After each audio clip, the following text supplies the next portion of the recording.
Alors, je suis revenue. J'ai trouvé encore un autre passage parce que il faut... moi j'aime bien les cercles, comment les cercles qui naissent. Enfin, j'ai de la peinture sur moi. Les cercles les cercles lacaniens, freudiens, jungiens même. Et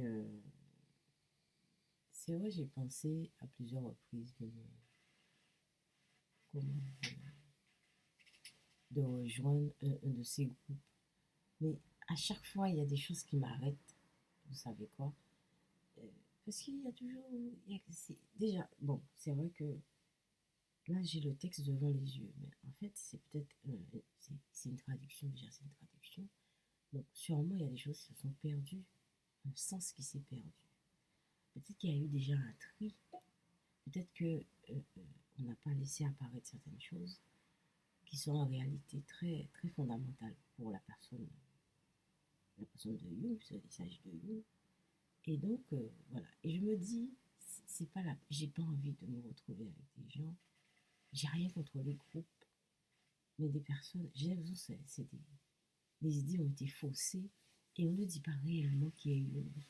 Parce que quand je lis certains passages, quand il y a des choses c'est pour ça que je fais ces vidéos. Tout de suite en rapport avec les lectures, vous voyez. J'ai le texte devant les yeux, donc c'est pas... je ne mens pas, hein. C'est une photocopie de... je vais vous dire. Alors, c'est une photocopie de l'introduction à la psychologie jungienne. C'est un bouquin, un de ces bouquins. Hein. Alors, qui est introduction à l'édition anglaise de ce qu'on avait par William McGeer. Alors, en tout cas, c'est l'introduction à la psychologie jungienne. Donc, vous pouvez trouver le livre. Et c'est même la page 38. Ça, la page 38. Alors, il y a quelque chose qu'on dit. Je vais vous montrer. Est-ce que j'ai pas. Il y a quelque chose. On disait. Je lis un passage hein, je vais vous montrer à quel point. euh, je ne sais pas si dans les groupes, bon, c'est vrai que j'ai pas été fouillée dans les groupes. D'ailleurs, je ne suis pas inscrite dans aucun groupe. Savoir comment ça fonctionne et ce qui se dit. Mais j'ai la nette impression, c'est juste une intuition, peut-être que je la vérifie, mais quelque part, j'ai pas envie de la vérifier parce que j'ai l'impression que c'est vrai. Je sais que c'est vrai. Il y a des choses qu'on ne dit pas sur lui. Et je vais vous lire un passage. En ce temps-là, en dehors de Rivers, bon, c'est des gens qui font des conférences avec lui, on l'invite dans des pays, etc. Il rencontre des chercheurs, etc. C'est Jung à Zurich qui procurait le piment intellectuel à cet homme qui était déjà considérablement intéressé par la littérature et les religions comparées. Il va sans dire que Radin ne fut jamais jungien. Bon, il y en a qui adhèrent, il y en a qui adhèrent pas. De même que Jung a adhéré à Freud au début, après, bon, il a laissé tomber puisque il a voulu faire sa route. Donc ça existe hein, dans les groupes, voilà. Peut-être même que le contact qu'il eut avec l'esprit cultivé, mais attention, mais mystique, qui était Jung, a-t-il permis à Radin de renforcer le rationalisme sceptique qui était le sien. Vous voyez, c'est des choses qu'il faut, ce sont des choses qu'il faut souligner. Et qu'est-ce qu'on fait de ça? Alors, comment on articule cette notion de mystique avec... Pourquoi chez Faux, on n'a pas parlé de mystique. Chez Faux, on n'a pas parlé de mystique. Alors, je vais reprendre. En ce temps-là, en dehors de River, c'est Jung à Zurich qui procurait le piment intellectuel à cet homme.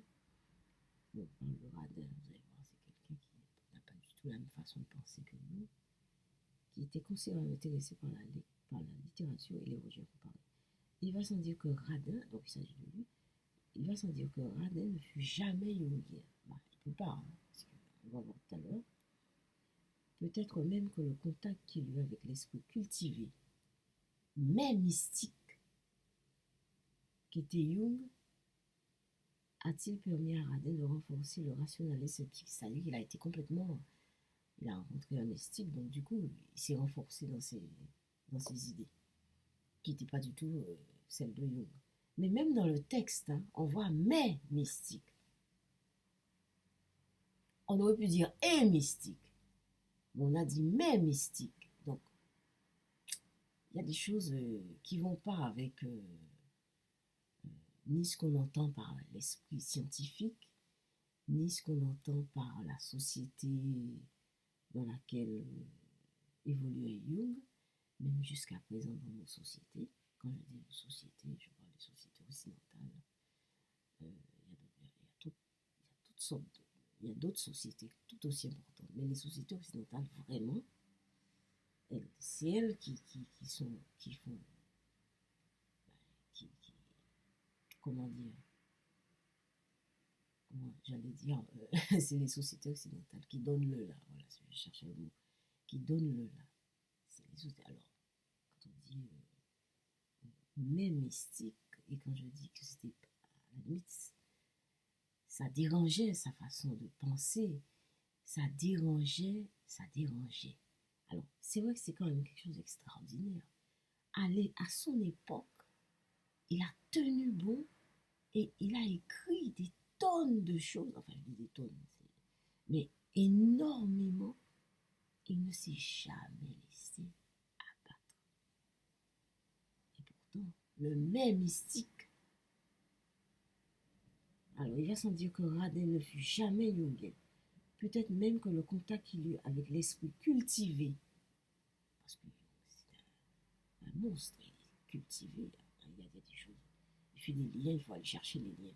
On va passer peut-être 2 ans à trouver le lien qu'il a pris, et puis revenir dans la lecture, dans le texte, et puis comprendre. C'est dingue.